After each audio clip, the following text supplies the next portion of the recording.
కూడా పలుకుని రేపు నుంచే అమలు అయ్యేటట్టు చూడవలసిందిగా మిమ్మల్ని కోరుతున్నాం అధ్యక్ష. ధన్యవాదాలు అధ్యక్ష. గత 20 సంవత్సరాలుగా అన్ని రకాలుగా నిర్లక్ష్యానికి గురైన నియోజకవర్గం ఏదైనా ఉందంటే అందరికీ తెలిసిన నియోజకవర్గం గుడివాడ. అయితే ఇక్కడ క్వశ్చన్ అవర్లో వచ్చే ప్రతి ప్రశ్నలోనూ గుడివాడ ప్రజల బాధలు కనపడుతున్నాయి అధ్యక్ష. అందులో ప్రధానంగా బస్టాండ్ అనేది ఒక మేజర్ సమస్య. గుడివాడకి 2 లక్షల మంది జనాభా ఉన్న గుడివాడ బస్టాండ్ ఎప్పుడో 1983లో ఆధునీకరించబడింది అధ్యక్ష, ఎన్టీ రామారావు గారి హాయంలో. అప్పటి నుంచి ఒక్క రూపాయి కూడా దాని మీద ఖర్చు పెట్టిన ఇది లేదు. అంతేకాకుండా చాలా దారుణమైన పరిస్థితులు నెలకొని ఉన్నాయి అధ్యక్ష.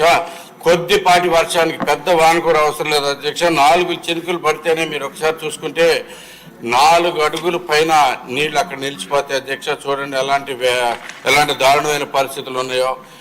రవాణా శాఖ మంత్రులు వారు కూడా ఈ ఫొటోస్ కూడా వచ్చి ఒకసారి ఛాన్ కూడా దీని మీద పరిశీలించవలసిందిగా కోరుతా ఉన్నాను అధ్యక్ష.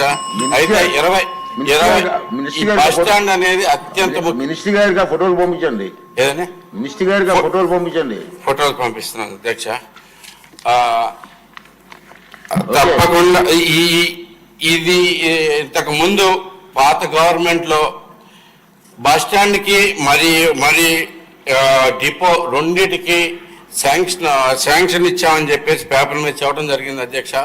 ముందుగా ప్రజలు అత్యంత బాధపడే బస్ స్టాండ్ వదిలేసి వెనక డబ్బులు ఎక్కువ మిగులుతాయని చెప్పేసి 9 కోట్ల వ్యయంతో 3 ఎకరాలు జస్ట్ ల్యాండ్ ఫిల్లింగ్ చేసి ఒక డిపో కట్టేసి ముందు కట్టేసి డబ్బులు దండుకున్న పరిస్థితి అధ్యక్ష. గుడివాడలో బస్ స్టాండ్ ప్రజలకు అవసరమైన బస్ స్టాండ్ మాత్రం అలాగే మిగిలిపోయింది అధ్యక్ష. దాని గురించి పట్టించుకున్న నాదులు లేరు. అప్పటి నుంచి రోజు చూస్తూనే ఉంటాం.